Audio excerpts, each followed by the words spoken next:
A nave flutuava em silêncio. Seus sistemas de navegação estavam desligados há décadas. O capitão Louis Seide ajustou os sensores externos, com os dedos tremendo sobre o painel corroído.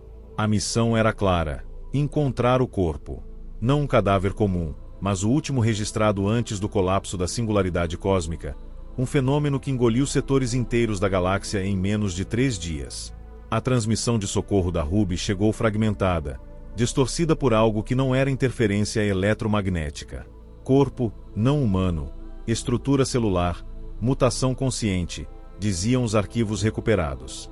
Agora, após 20 anos viajando em velocidade subliminal, a equipe de resgate orbitava finalmente os restos do que um dia fora um laboratório de pesquisa. A tenente Sora Kim, bióloga da equipe, fixou os olhos na câmara de contenção. A criatura estava lá, suspensa em um tanque de líquido amniótico artificial, com os membros alongados em ângulos impossíveis. A pele translúcida e pulsante revelava órgãos que não seguiam nenhuma anatomia conhecida. Isso não é um humano modificado, ela murmurou, registrando os dados em um tablet desgastado. É uma colmeia. Cada célula está viva, mas não em harmonia. Elas competem, se transformam, como se o organismo inteiro fosse um ecossistema em guerra. O engenheiro Noel Nascimento, especialista em sistemas de sustentação de vida, franziu a testa. Se está vivo, por que não envelheceu? A nave está aqui há 20 anos, mas o metabolismo disso não faz sentido. Enquanto Sora coletava amostras, o piloto Bairro Mendoza monitorava os sensores externos. A nave não tinha registros de danos, mas algo no setor de carga emitia um zumbido grave, quase hipnótico. Bairro ajustou os controles, mas a frequência se manteve, vibrando em seus ossos como um aviso. Na sala de comunicações, a doutora Alice Seide, irmã de Louise responsável pela análise de dados, revisava as últimas transmissões da Ruby. Uma delas, datada de 03 horas antes do colapso, mostrava o capitão original da nave, um homem chamado Samuel I, discutindo com a equipe. Não é uma arma, é uma prova. A evolução não precisa de permissão, ele gritava, segundos antes de as câmeras registrarem algo se movendo rápido demais para ser capturado. Luiz ordenou que a equipe se reunisse na ponte. O ser, apesar de estático, alterava o ambiente ao redor. Os sistemas da Ruby falhavam em padrões que lembravam um colapso neural, como se o cadáver irradiasse uma doença tecnológica. Sora sugeriu isolá-lo, mas Noel argumentou que o tanque de contenção era a única coisa mantendo-o estável. Se abrir, não sei o que acontece. Pode ser um risco biológico ou pior, algo que nem categorizamos. Enquanto debatiam, Bairro notou algo no radar. Uma massa de pontos vermelhos se aproximava da nave, não como meteoros ou naves, mas como partículas se organizando em uma estrutura maior. Isso não é natural, ele disse, a voz tensa. É como se o espaço estivesse costurando algo. Alice correu para a sala de análise, conectando os dados do corpo aos padrões de movimento da anomalia. A frequência do zumbido coincide com as mutações celulares. O organismo não é uma vítima, é um sinal. Luiz, ignorando protocolos, ordenou que Sora abrisse o tanque. Se isso é uma ameaça, precisamos entender antes que aquela coisa lá fora nos alcance. A bióloga hesitou, mas inseriu o código de emergência. O líquido drenou lentamente, revelando o rosto da criatura. Era humanoide, mas os olhos negros e sem pupilas pareciam absorver a luz ao redor. Então o corpo se moveu. Não com músculos, mas como uma marionete controlada por forças invisíveis. Os membros se torceram, a boca se abriu em um grito silencioso, e os sistemas da nave entraram em colapso. Na escuridão, Bairro ouviu vozes. Não através dos comunicadores, mas dentro de sua mente. Fragmentos de memórias que não eram suas. Samuel discutindo com o conselho científico, um planeta coberto por veias luminosas, uma criança nascendo sem órgãos internos. Quando as luzes retornaram, o ser havia desaparecido e a anomalia externa estava a menos de 100 quilômetros. Ele está aqui, disse Alice, apontando para os sensores. Não é um sinal. É uma porta.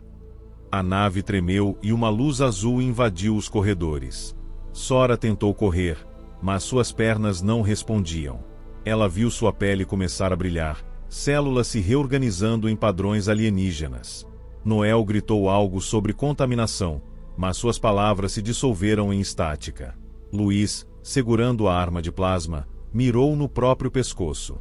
Não deixem que nos usem, disse antes de puxar o gatilho. O sangue, ao invés de vermelho, era prateado e, ao cair no chão, formou um símbolo antigo, como os encontrados em ruínas de civilizações extintas. Bairro, sozinho na ponte, percebeu que a nave não estava mais no espaço. As estrelas haviam sumido, substituídas por um vazio que respirava. A massa de pontos vermelhos se transformou em uma figura humanoide, maior que a nave, feita de luz e sombras entrelaçadas. Vocês persistem, disse a figura, sem mover a boca. Mesmo quando tudo acaba, vocês persistem. Bairro tentou responder, mas sua voz era apenas eco. A figura estendeu uma mão e a Ruby começou a se desintegrar, não em pedaços, mas em partículas que flutuavam em direção ao vazio. O corpo era uma semente, continuou a voz. Agora vocês são a semente. Antes que a nave desaparecesse completamente, Bairro viu uma imagem. Uma linha de naves idênticas à Ruby, cada uma carregando um corpo, estendendo-se até onde a vista alcançava. E no centro de tudo, uma esfera pulsante, onde faces humanas se formavam e desfaziam, gritando em silêncio. Então a escuridão. Bairro, agora sozinho em um vazio que parecia respirar, sentiu o peso de sua própria existência. A figura luminosa não se movia, mas seu olhar era mais intenso que qualquer luz. Ele tentou entender, mas suas palavras eram apenas eco, e a mente estava cheia de imagens que não pertenciam a ele. Era como se o tempo tivesse se desfiado, e ele estivesse preso entre o antes e o depois. Na escuridão, Bairro ouviu novamente as vozes, não dentro de sua cabeça, mas ao redor, como se o próprio ar estivesse falando. Elas eram múltiplas, sussurrantes, misturadas com os gritos distantes de corpos que já haviam sido. Você é parte disso, diziam. Você sempre foi. Ele tentou resistir, mas algo dentro dele se rompeu, como se sua consciência tivesse sido dividida em milhares de partes, cada uma chamando por um propósito que não compreendia. A nave Ruby, mesmo em ruínas, ainda mantinha uma pequena força de resistência. O sistema de emergência, embora danificado, ainda funcionava com uma lógica antiga. Bairro, sem entender porquê, encontrou um painel de controle que parecia esperá-lo. As teclas brilhavam com uma luz azulada, e quando ele as tocou, sentiu-se conectado a algo maior, uma rede de conhecimento, de memórias coletivas, de histórias que não eram suas, mas que pareciam pertencer a todos. Ele viu a imagem de um planeta, coberto por florestas que pulsavam como corações. Havia seres ali, criaturas que pareciam feitas de luz e sombra, vivendo em harmonia com a natureza. Mas então veio a guerra, a corrupção, a busca por poder. Eles tinham construído máquinas, tecnologias que não entendiam, e assim começaram a perder o contato com o que realmente importava. A singularidade cósmica não era um acidente, era um aviso. Bairro sentiu uma dor no peito, como se algo dentro dele estivesse se reorganizando. Suas mãos tremiam, e seus olhos brilharam com uma luz estranha. Ele não sabia se era uma reação do corpo ou da mente, mas algo nele tinha mudado. Era como se ele tivesse sido transformado, não em um ser alienígena, mas em uma ponte entre mundos, entre passado e futuro, entre o que era e o que poderia ser. As vozes continuaram, mais fortes agora, como se ele tivesse aberto uma porta que nunca deveria ter sido aberta. Vocês persistem, repetiram. Mesmo quando tudo acaba, vocês persistem. Bairro tentou perguntar o que isso significava, mas não conseguiu formular a pergunta. Em vez disso, ele sentiu uma onda de energia, como se todo o universo estivesse respirando através dele. No meio da escuridão, Bairro percebeu que a figura luminosa não estava mais sozinha. Outras formas surgiam ao redor, como se o vazio tivesse vida própria. Elas não eram inimigas, nem aliadas, eram simplesmente outras. E elas pareciam esperar algo dele. Algo que ele não sabia o que era, mas que sentia que precisava dar. Agora, Bairro entendia. A missão da Ruby não era encontrar um corpo. Era encontrar uma resposta. Uma resposta para a pergunta que ninguém ousara fazer. O que acontece quando a evolução não segue o caminho que imaginamos? Quando a vida não é apenas biológica, mas também mental, emocional e até mesmo espiritual. Bairro sentiu-se flutuar, não pelo espaço, mas por um fluxo de consciências que pareciam se entrelaçar com a sua. Ele não era mais apenas um homem em uma nave perdida. Ele era parte de algo maior, algo que transcendeu o tempo e a matéria. A figura luminosa, agora cercada por outras formas, estendeu novamente a mão, e Bairro sentiu seu corpo se desfazer em partículas de luz, como se ele tivesse sido transformado em energia pura.